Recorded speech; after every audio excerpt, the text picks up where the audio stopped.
exagération, mais pourquoi pas? J'entends ce que vous dites. Est-ce qu'il y a d'autres questions? C'est clair, comme l'eau de roche? Ou c'est pas clair? Ouais, allez-y. Par rapport au quelque chose qui m'a surpris dans ce que vous avez dit, c'est de ne pas tomber dans le piège du racisme. Notamment les Arabes, qui ne veulent pas tous nous égorger, et qu'on Israël qui fait tomber dans ce piège. Pourtant, souvent, on a des versets, je ne sais pas si c'est dans Matthieu ou dans Massé, on dit justement que c'est un piège pour nous de laisser ces peuples en Israël, ce sera des épines dans nos yeux, et qu'on doit justement ne pas les laisser en Israël. Alors, vous parlez, et vous faites très attention, vous avez raison, mais faites très attention. Ces versets-là parlent non pas des peuples qui aujourd'hui, des 7 peuples de Canaan, qui étaient des peuples d'une perversité extrême,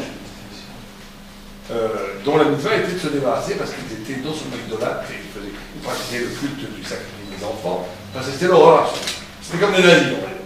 Donc il n'y avait aucune possibilité d'être d'accord. Il ne fallait pas non plus les laisser en Israël.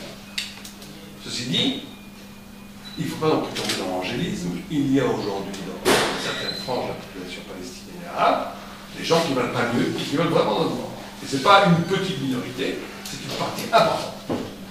Mais ça ne justifie pas que nous devons tomber dans le piège de la haine et du racisme.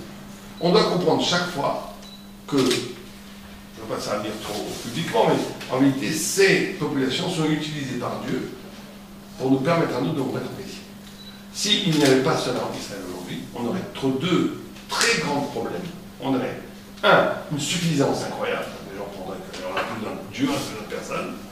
Et donc, ça nous, la solidarité que ces agressions suscitent en Israël, et la peur qu'elles suscitent qui fait qu'un rapprochement à Dieu est très important. Et deux, elle montre la solidarité entre les Juifs qui en perd vraiment une guerre civile. Donc ils ont une fonction. Tout vient d'Hachem. Tout vient d'Hachem. Ils ont une fonction. Donc c'est pour ça que le lieu du racisme radical n'est pas. C'est de se tromper de cible. Le problème, si chaque Juif devient sadique, si chaque Juif fait un tort, il n'y aura aucun problème, je vous le garantis. Aucun. Ceci dit, il ne faut pas être naïf, bien entendu, mais d'un côté, on n'a pas des gens, ils sont dans des logiques, vous savez, être palestinien aujourd'hui dans l'intérieur, c'est pas non plus facile. Donc ils ont des logiques qu'on peut comprendre sur un petit peu, si on est à leur place, etc. Il faut être intelligent. Ceci dit, encore une fois, le problème du peuple juif, ça n'a jamais été un problème géopolitique ou sociologique, c'est un problème spirituel. Et une des injonctions de la spiritualité juive, c'est le respect de le respect de l'autre. Même si cet autre n'est pas très agréable, le respect. Alors, il veut te tuer, tue-le. L'islam veut te tuer, tue-le, sors. Moi, je suis pas pour la peine de mort, je ne comprends pas qu'il n'y ait pas de peine de mort, c'est ridicule.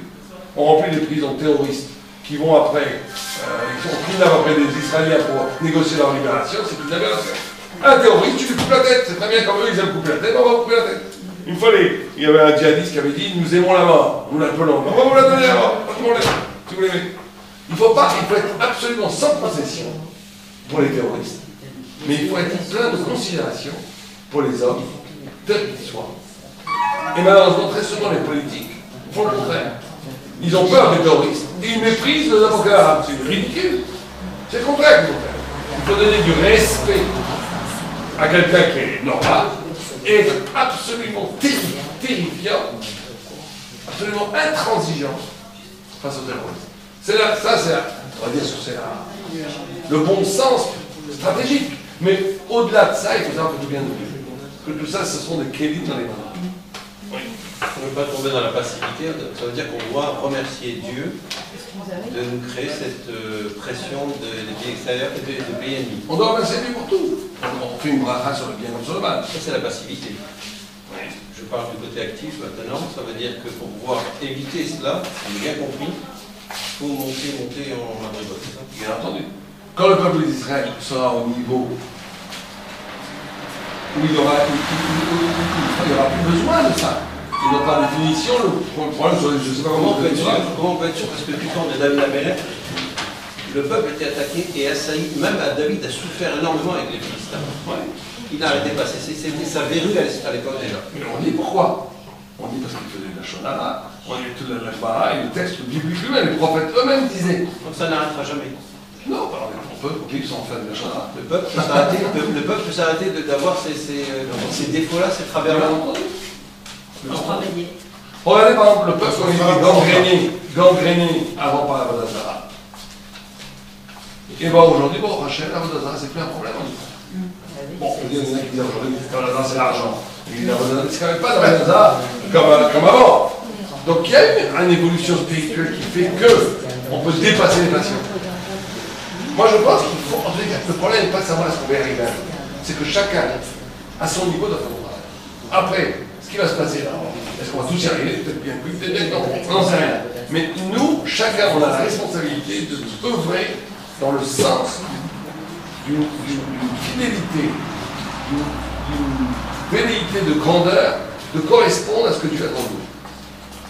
Et c'est ça le secret de la salvation juive. J'ai une autre question que j'aimerais. On sent des velléités pour beaucoup de monter en Israël.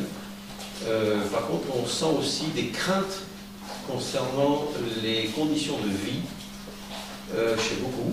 Et beaucoup mettent des conditions à aller pour monter en Israël, de Parnassa, et surtout de Parnassa souvent, qui font que ça représente un frein pour eux. Est-ce que c'est un manque de Mouna ou c'est un problème autre? Pas du tout. Ils ont raison. Encore une fois, la Mouna, c'est pas être irresponsable. Le bête individu, la Ishtadou, ce qu'ils appellent la part de responsabilité dans la vie, de lucidité dans la vie, c'est pas un tour de la Mouna, c'est pas que tu es dispensé dans la Mouna, c'est au contraire ce qui rend la Mouna crédible. Ça veut dire que si quelqu'un dit moi je crois en Dieu, il se passe il va mourir. Et c'est un peu, il sera puni déjà. Et puis il sera puni d'avoir fait une fausse Mouna. C'est une irresponsabilité. C'est en mesurant, quand quelqu'un il travaille pour l'argent, il mesure après le miracle de l'argent plus facilement. Donc il faut faire un effort pour que la Mouna soit crédible. Pour que la foi soit crédible. Donc là, le fait de faire un effort, de prendre en compte la réalité, le réel, c'est pas une dispense de la foi, c'est au contraire ce qui rend ta foi d'une valeur.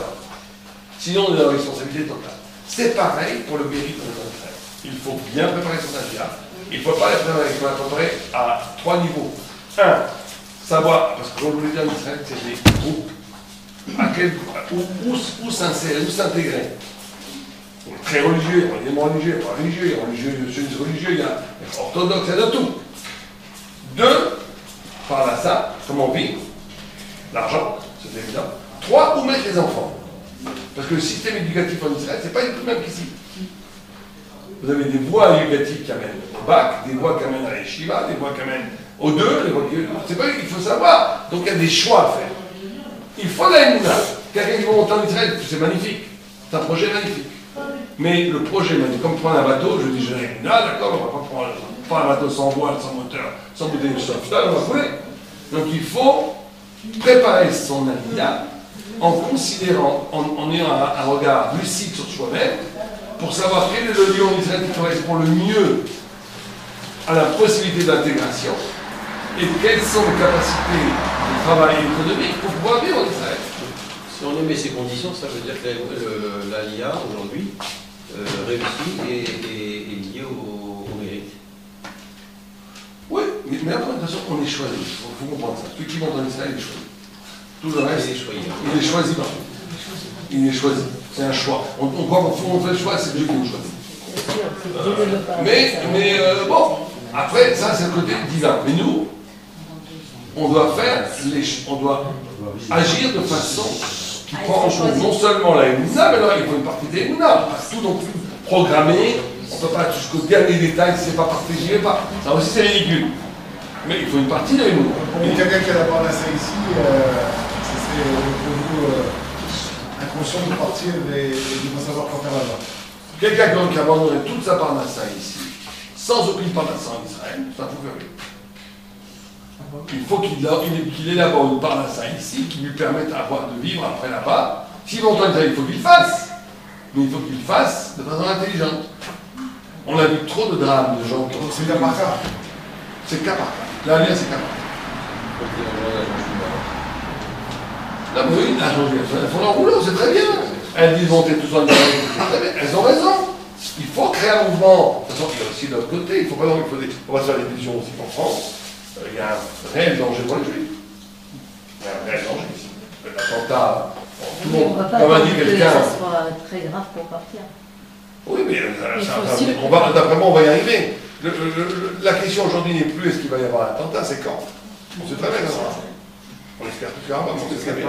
Justement, Hachem qui met ça en place pour favoriser. Merci, Manu. Mais vous savez, l'interprétation disait de Khazanich, je disais, on ne peut pas être historien, parce que personne ne peut aujourd'hui comprendre les dessins d'Hachem dans ce texte. Et que le prophète, si vous avez un prophète là, on voit les textes.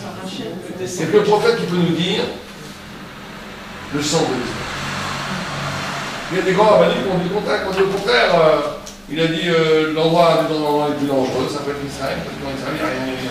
En Pologne, il y a encore des forêts, en Israël, il n'y a rien avec la mer. D'autres qui disent qu'en Israël, on n'aura plus jamais de désastre national, parce que ça y est, après la Shoah, on a payé. On ne sait pas, personne ne sait. Donc il ne faut pas, la montée en Israël ne doit pas être liée à ce genre de perspective. Monter en Israël, c'est avant tout un projet d'édification spirituelle. C'est-à-dire que je monte en Israël pour mes enfants, pour moi, pour évoluer dans la Torah, pour évoluer dans... Vous savez que, il y a écrit dans les textes, celui qui va en Israël pour profiter des fruits et s'éclater à Eilat, ça va très mal, ça va s'écouler. C'est écrit. C'est écrit. Parce que Israël n'est pas une terre pour aller goûter les fruits simplement. C'est une terre où on va là-bas pour s'approcher de Dieu. C'est une élévation. Alors c'est sympa aussi les lacs, la mer et tout, pourquoi pas. Faire de la voile, du surf, tout, pourquoi pas. C'est très bien. Mais il faut que le but principal est un projet d'édification familiale, personnelle, spirituelle. C'est ça la démarche principale.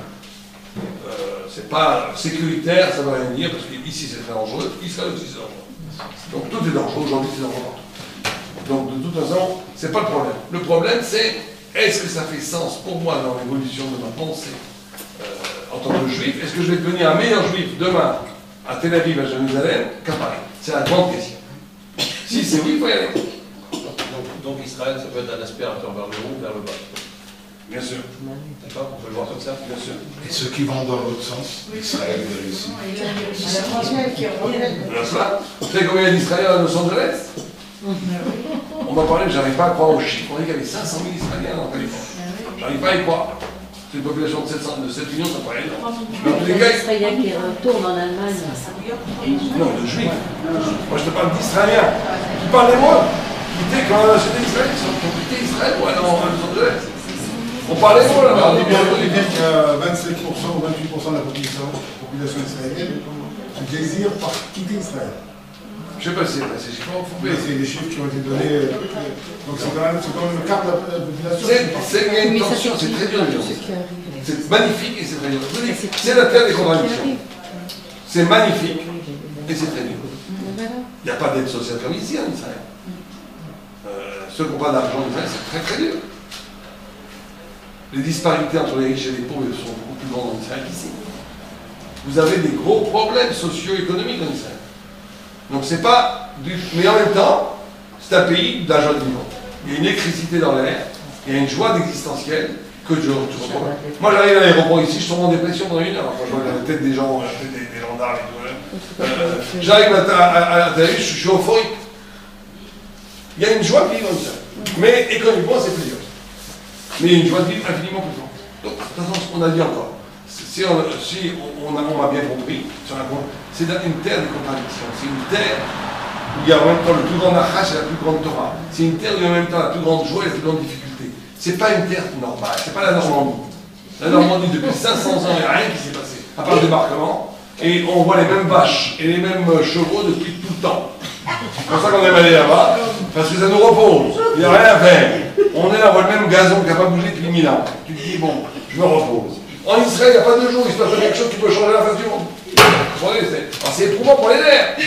Mais il y a une dynamique existentielle extraordinaire. Est-ce qu'il y a encore une question? Oui. Ceci, il y a la sincérité avec soi-même. Il y a aussi un paradoxe. C'est un peu le macrocosme et le microcosme, parce que quand on est sincère avec soi-même, c'est aussi difficile en tant qu'humain, alors que être humain c'est super difficile, et de se sentir en paix, c'est aussi paradoxal et ça fonctionne aussi. Oui, c'est vrai ce que vous dites, l'état intérieur, on va pas le dire trop en public, mais vous savez que l'état intérieur du peuple d'Israël va modifier l'état de l'humanité entière. Quand un juif fait la Torah, il amène la paix. Quand il ne fait pas la Torah, il amène la guerre. L'intériorité spirituelle du peuple juif a un affect énorme. Quand les antisémites disent tout est à cause des juifs, ils ont raison. Parce que si on fait la Torah, c'est le bracha sur le monde. On fait la Torah, c'est la khala sur le monde. Ils le savent. C'est une des plus grandes formes de décryptage du juif, ça a été fait dans les plus grands antisémites. Regardez par exemple, quelle est la plus belle bracha qui a été faite sur les juifs? C'est Bilam. Le plus grand antisémite de tous les temps.